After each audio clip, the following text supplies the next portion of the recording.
ورحمة الله وبركاته. الحمد لله رب العالمين والعاقبة للمتقين والصلاة والسلام على أشرف الأنبياء والمرسلين. قال الله تبارك وتعالى في محكم تنزيله: وما آتاكم الرسول فخذوه وما نهاكم عنه فانتهوا. احباب گرامی، جیسا کہ آپ جانتے ہیں ہم بلوغ المرام کی کتاب الجامع کا باب الآداب پڑھ رہے ہیں. تو آج کی دو حدیثیں جو میں آپ کو سنانا چاہتا ہوں وہ ہماری لائف کا انتہائی امپورٹنٹ حصہ ہیں، بلکہ ہر انسان ان چیزوں سے دوچار ہوتا ہے. تو آج کی جو پہلی حدیث ہے اس میں حضرت علی رضی اللہ تعالی عنہ فرماتے ہیں: قال النبی صلی اللہ علیہ وآلہ وسلم: اذا عطس احدکم فلیقل الحمد للہ. جب کسی مسلمان کو چھینک آئے تو اسے الحمدللہ کہنا چاہیے. یہ اسلامی طرز زندگی ہے، یہ اسلامی سٹائل ہے. جب آپ کو چھینک آئے تو آپ الحمدللہ کہیں. آپ جانتے ہیں جب انسان کو چھینک آتی ہے اس سے پہلے انسان کے جسم کے اندر ایک اضطراب سا پیدا ہو جاتا ہے، بے چینی انسان کو محسوس ہوتی ہے. تو اللہ رب العالمین کی اپنے بندے پر یہ شفقت اور رحمت ہے کہ انسان کو چھینک آتی ہے، چھینک کے آنے سے جو بے چینی اور اضطراب ہوتا ہے وہ ختم ہو جاتا ہے. ایسے ہی انسان کے جسم میں جو فاسد مادے ہوتے ہیں وہ بھی خارج ہو جاتے ہیں. تو اس لیے نبی علیہ السلام نے فرمایا جب انسان کو چھینک آئے تو وہ کہے الحمدللہ، اللہ رب العالمین کی تعریف بیان کرے. وَلْيَقُلْ لَهُ أَخُوهُ يَرْحَمُكَ اللَّهُ. تو پاس بیٹھا ہوا انسان جو اس چھینک کو سنے اور ساتھ یہ بھی سنے کہ چھینکنے والے نے الحمدللہ کہا ہے تو اسے کہنا چاہیے یرحمک اللہ، اللہ آپ پر رحم فرمائے. سننے والا اگر ایک ہے، دو ہیں، تین ہیں، جتنے بھی آدمی ہیں سب کو یرحمک اللہ کہنا چاہیے، کیونکہ محمد الرسول اللہ صلی اللہ علیہ وآلہ وسلم نے فرمایا حق علی کل مسلم سمعہ ان یشمتہ.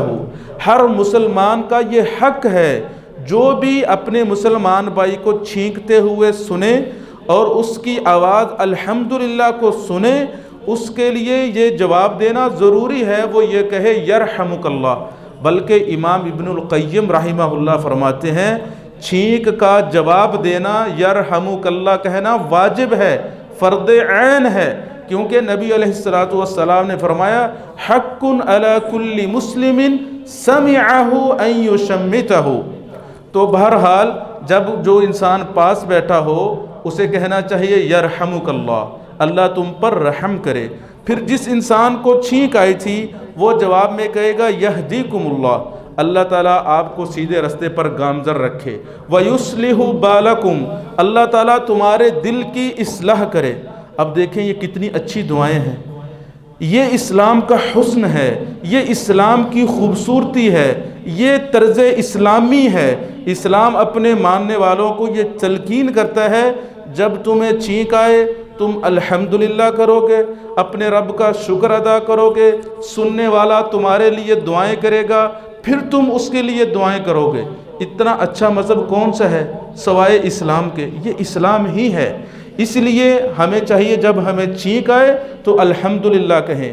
ایسے ہی جب ہمیں چھینک آئے اگر اپنے دوستوں کے درمیان بیٹھے ہوں تو ہمیں اپنا چہرہ دوسری طرف کر لینا چاہیے اور اپنے چہرے پر ہاتھ رکھنا چاہیے، کیونکہ صحابی فرماتے ہیں کان رسول اللہ صلی اللہ علیہ وسلم وضع یدہ او ثوبہ علی فمہ، کہ نبی علیہ السلام کو جب چھینک آتی تھی تو آپ اپنا ہاتھ یا کوئی کپڑا اپنے چہرے پہ رکھ لیتے تھے، کیونکہ انسان کو جب چھینک آتی ہے فاسد مادوں کا اخراج ہوتا ہے تاکہ وہ چھینٹے وغیرہ تھوک وغیرہ کسی دوسرے انسان پر یا کوئی کتاب ہو یا کوئی ایسی چیز ہو اس پر نہ پڑے.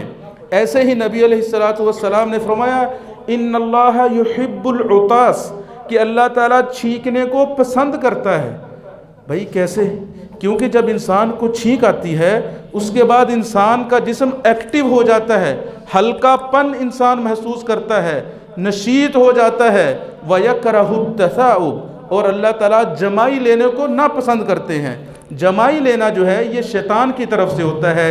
جب انسان پر نیند کا غلبہ ہوتا ہے، انسان کو سستی ہوتی ہے، اچھی طرح سویا نہیں ہوتا، یا جب وہ نماز میں کھڑا ہوتا ہے تو اس کو جمائی آنا شروع ہو جاتی ہے۔ شیطان نہیں چاہتا کہ انسان اپنے رب کی اچھے طریقے سے عبادت کرے۔ اسی طرح نبی علیہ السلام نے فرمایا اِذَا تَثَاءَبَ أَحَدُكُمْ فِي الصَّلَاةِ، کہ جب تم میں کسی ایک کو نماز کے دوران جمائی آئے فَلْيَكْذِمْ مَا اسْتَطَاعَ، جتنی اس کے پاس طاقت ہو وہ اس جمائی کو روکے۔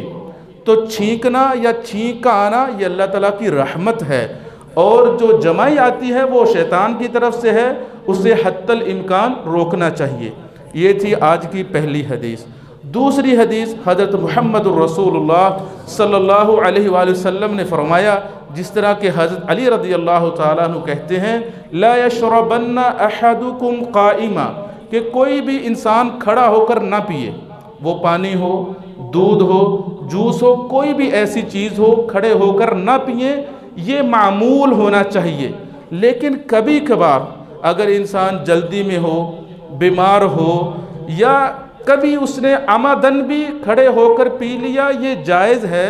حضرت عبداللہ ابن عباس رضی اللہ تعالیٰ عنہ فرماتے ہیں سقیت رسول اللہ صلی اللہ علیہ وسلم من زمزم فشرب وهو قائم، یہ حدیث بھی مسلم شریف میں موجود ہے کہ میں نے نبی علیہ السلام کو زمزم جیسا مبارک پانی پلایا، آپ نے پیا اور آپ کھڑے تھے۔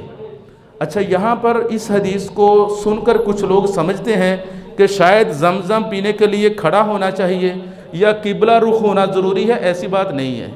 صحابی نے یہ نہیں کہا، یا عبداللہ ابن عباس رضی اللہ تعالی عنہ نے یہ نہیں کہا کہ نبی علیہ السلام زمزم پینے کے لیے کھڑے ہوئے، بلکہ انہوں نے کیفیت بیان کی کہ جب نبی علیہ السلام نے پیا اس وقت کھڑے تھے۔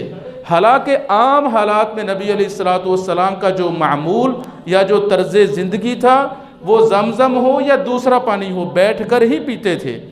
اسی طرح حضرت علی رضی اللہ تعالیٰ عنہ کی ایک حدیث ہے بخاری شریف میں، ان علی رضی اللہ تعالیٰ عنہ شرب وہو قائم، کہ انہوں نے پانی پیا، وہ کھڑے تھے، اور ساتھ کہا فعلت لأن رسول اللہ صلی اللہ علیہ وسلم فعل ذلك، کہ میں نے یہ پانی کھڑے ہو کر اس وجہ سے پیا ہے کیونکہ رسول اکرم صلی اللہ علیہ وسلم نے بھی کھڑے ہو کے پیا تھا۔ تو پتہ چلا عام معمول انسان کا وہ پانی بیٹھ کر پینا ہے، دودھ ہو، کوئی جوس ہو، کوئی ڈرنک وغیرہ وہ بیٹھ کر پئیں، لیکن کبھی آپ کھڑے ہو کر پی سکتے ہیں، جیسے نبی علیہ السلام نے پیا، ایسے ہی زمزم نبی علیہ السلام نے کھڑے ہو کر پیا۔ بلکہ زمزم کے بارے میں تو اہل علم کا یہ فرمان ہے کہ جب نبی علیہ السلام نے کھڑے ہو کر پیا تھا تو آپ مکہ میں تھے اور مطاف کی جگہ پر تھے۔ مطاف یعنی جس جگہ پہ طواف کیا جاتا ہے بیت اللہ کے ارد گرد، یہ جو زمزم کا کنواں ہے یہ بالکل مطاف کے اندر ہے، تو وہاں پر نبی علیہ السلام نے کھڑے ہو کر زمزم کا پانی پیا۔ اس کے بارے میں اہل علم کا یہ کہنا ہے میں بھی وہاں پر بیٹھنے کی مناسب جگہ نہ ہو، وہ اس زمانے میں فرش جو تھا وہ کچا ہوتا تھا، نیچے کیچڑ ہو یا جلدی ہو یا رش ہو، کوئی بھی وجہ ہو سکتی ہے، کبھی کبھار انسان کھڑا ہو کر پانی پی سکتا ہے، لیکن اس کو معمول یا عادت نہیں بنانا چاہیے۔ دعا ہے کہ اللہ تعالیٰ مجھے بھی اور آپ کو، ہم سب کو ان باتوں پر عمل کی توفیق عطا فرمائے۔ وآخر دعوانا الحمدللہ رب العالمین۔